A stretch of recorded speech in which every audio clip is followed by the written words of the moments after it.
तो चलते हैं आज के पहले क्वेश्चन की ओर। पहला क्वेश्चन है the end product of glycolysis is, यानी कि ग्लाइकोलिसिस का अंतिम उत्पाद क्या होता है। तो ग्लाइकोलिसिस का अंतिम उत्पाद होता है पायरुविक एसिड, यानी कि आपका राइट ऑप्शन है ऑप्शन ए। अगला क्वेश्चन है how many molecule of O2 can bind to 4 molecule of myoglobin. तो यहाँ पर क्वेश्चन में पूछा है कि मायोग्लोबिन के 4 अणु के साथ ऑक्सीजन के कितने अणु जुड़ेंगे। तो यहाँ पर आपका जो राइट ऑप्शन होगा ऑप्शन ए होगा 4, क्योंकि ऑक्सीजन के 4 अणु है तो मायोग्लोबिन के 4 अणु से जुड़ेंगे। लेकिन यहाँ पर क्वेश्चन में अगर पूछता हीमोग्लोबिन, तो हीमोग्लोबिन के एक अणु से ऑक्सीजन के 4 अणु जुड़ते हैं, ठीक है। लेकिन यहाँ पर हीमोग्लोबिन न पूछकर मायोग्लोबिन पूछा हुआ है, तो क्वेश्चन को ध्यान से देखिएगा, ठीक है। तो इस क्वेश्चन के लिए आपका जो राइट ऑप्शन होगा ऑप्शन ए होगा 4। चलते हैं अगले क्वेश्चन की ओर। अगला क्वेश्चन है most of the CO2 in blood is carried as. पूछ रहा है कि हमारे शरीर में CO2 को ब्लड द्वारा किस रूप में यानी कि कैसे ले जाया जाता है। तो इस क्वेश्चन का जो राइट ऑप्शन है ऑप्शन ए है बाइकार्बोनेट के रूप में, यानी कि जो ब्लड होता है वो CO2 को बाइकार्बोनेट के रूप में ले जाता है। तो आपका राइट ऑप्शन है ऑप्शन ए। आइए चलते हैं अगले क्वेश्चन की ओर। Amount of CO2 in expired air is about, यानी कि जो हम एयर एक्सपायर्ड करते हैं उसमें CO2 का अमाउंट कितना होता है। तो यहाँ पर मैं आपको बता दूं कि जो एयर हम इंस्पायर्ड करते हैं यानी कि जो एयर लेते हैं उसमें CO2 का अमाउंट होता है 0.03%, ठीक है, 0.03%। और जो अमाउंट हम एक्सपायर्ड करते हैं उसमें CO2 की मात्रा होती है 4.5%। तो आपका राइट आंसर हो जाएगा ऑप्शन ए 4.5%। चलते हैं अगले क्वेश्चन की ओर। Hamburgers फिनोमिनोन explain.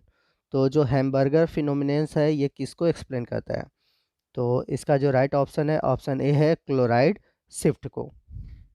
तो हैमबर्गर एक प्रोसेस है जिसमें कि जो बाइकार्बोनेट है, बाइकार्बोनेट यानी कि HCO3-4, तो जो बाइकार्बोनेट है उसका एक्सचेंज होता है क्लोराइड आयन के साथ, और यही एक्सचेंज कहलाता है हैमबर्गर फिनोमिनॉन।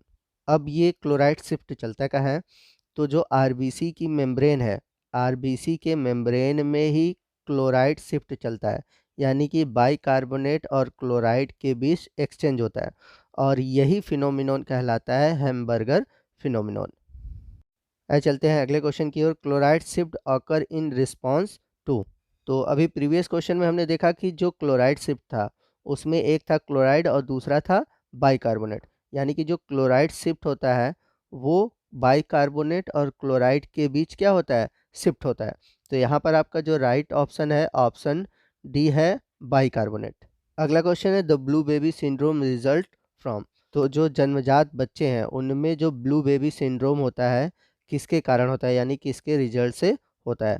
तो ब्लू बेबी सिंड्रोम होता है मिथैनोग्लोबिन के कारण। तो ब्लू बेबी सिंड्रोम में होता क्या है कि मिथैनोग्लोबुलिन के कारण होता क्या है कि जो हीमोग्लोबिन है उसके में कमी आ जाती है, और यही रिजल्ट होता है ब्लू बेबी सिंड्रोम का, ठीक है। आइए चलते हैं अगले क्वेश्चन की ओर। Haemoglobin most strongly combined with, यानी कि जो हीमोग्लोबिन है इनमें से सबसे अधिक तेज़ी से कंबाइन होता है। तो यहाँ पर मैं बता दूँ कि हीमोग्लोबिन जो है ऑक्सीजन से कंबाइन होता है, ठीक है।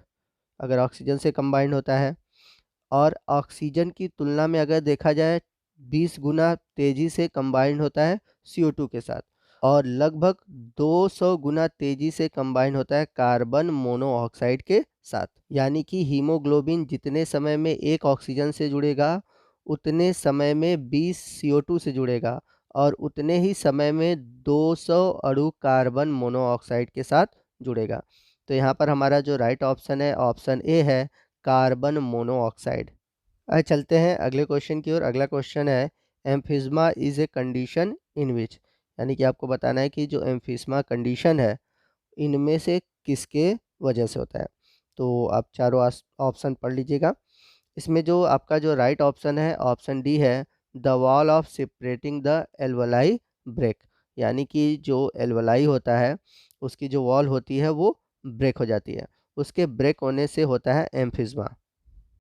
अगला क्वेश्चन है, अगला क्वेश्चन भी एम्फिज़मा से ही है। वन रीज़न फॉर एम्फिज़मा इज़, यानी कि आपको इसमें से बताना है कि कौन सा रीज़न है जिसके कारण एम्फिज़मा होता है। तो एम्फिज़मा का मतलब मैंने बताया था कि जो एल्वेलाई की वॉल होती है वो ब्रेक कर जाती है, तो वो ब्रेक करती है स्मोकिंग के कारण, यानी कि एम्फिज़मा का कारण है स्मोकिंग। आइए चलते हैं अगले क्वेश्चन की ओर। Respiratory organ in scorpion are. तो आपको बताना है कि जो स्कॉर्पियन है, यानी कि बिच्छू में कौन-सा रिस्पायरेटरी ऑर्गन पाया जाता है? तो स्कॉर्पियन में एक स्पेशल टाइप का रिस्पायरेटरी ऑर्गन पाया जाता है जिसको हम बोलते हैं बुक लंग्स। तो आपका जो राइट ऑप्शन है ऑप्शन बी है। यहाँ पर मैं आपको बता दूँ कि मैंने एनिमल किंगडम से जुड़े हुए जितने भी कंसेप्ट हैं, उनके लिए एक बहुत शॉर्ट वीडियो बनाया है जिसमें कि आप आसानी से उनके respiratory organ, excretion, segmentation, level of organisation, symmetry, digestion, coelomate, circulatory system, इन सब के बारे में आसानी से ट्रिक के माध्यम से याद कर पाएँगे। तो ये वीडियो ज़रूर देखिएगा, आपके लिए बहुत ही हेल्पफुल है। इस वीडियो का लिंक मैंने आज के इस वीडियो के नीचे डिस्क्रिप्शन बॉक्स में दे रखा है, उस लिंक पर क्लिक करके वीडियो को देख सकते हैं।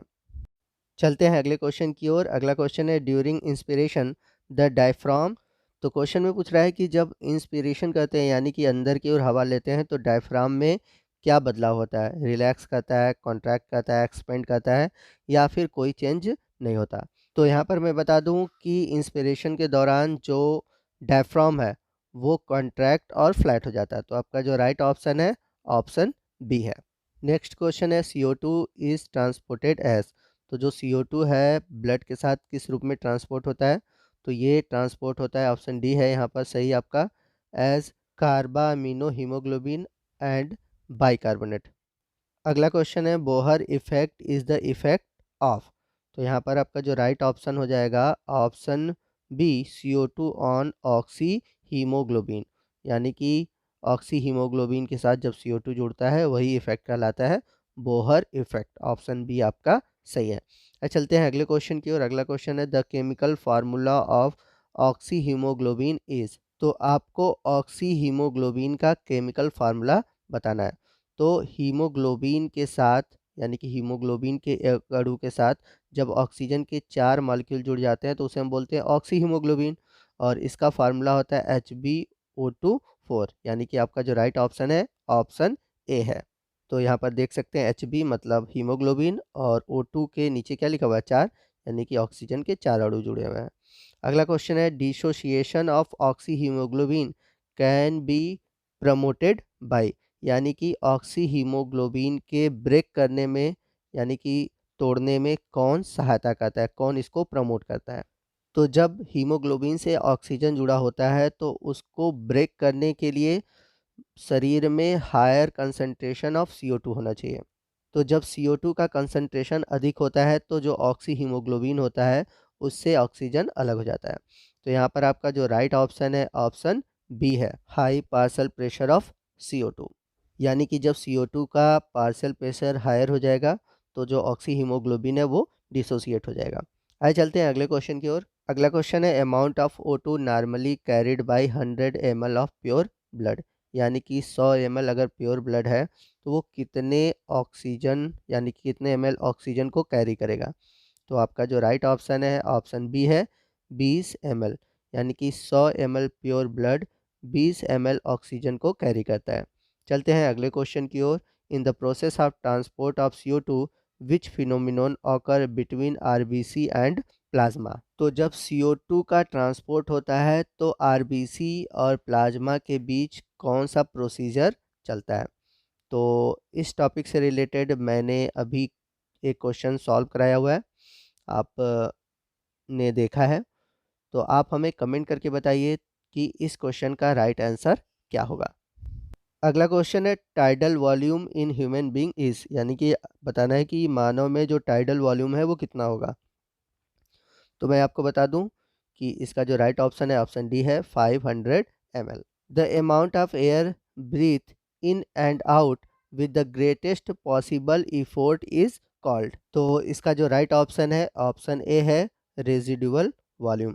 दोस्तों यदि आप चाहते हैं कि मैं टाइडल वॉल्यूम या फिर वाइटल कैपेसिटी, लंग वॉल्यूम या रेजिडुअल वॉल्यूम, इस पर कोई वीडियो बनाऊं तो आप कमेंट करके ज़रूर बताइएगा। मैं इस पर कोशिश करूंगा कि मैं इस टॉपिक पर वीडियो ज़रूर बनाऊं। तो दोस्तों आज की वीडियो में बस इतना ही। आपको आज का वीडियो कैसा लगा आप कमेंट करके ज़रूर बताइएगा। यदि वीडियो अच्छा लगा हो तो वीडियो को लाइक करिएगा और अपने दोस्तों में इसे शेयर करना मत भूलिएगा। और यदि आप हमारे चैनल पर नए हैं और अभी तक आपने हमारे चैनल को सब्सक्राइब नहीं किया है तो प्लीज़ हमारे चैनल को सब्सक्राइब कर लीजिए और बगल में जो बेल आइकन है उसे प्रेस करिएगा और ऊपर की ओर जो ऑल का ऑप्शन है उसे सेलेक्ट कीजिएगा, ताकि जब भी मैं इस तरह के वीडियो अपलोड करूँ उसका नोटिफिकेशन सबसे पहले आप पर पहुँचे। तो दोस्तों आज की वीडियो में बस इतना ही। मिलते हैं अगले वीडियो में अगले टॉपिक के साथ। तब तक के लिए जय हिंद, जय भारत।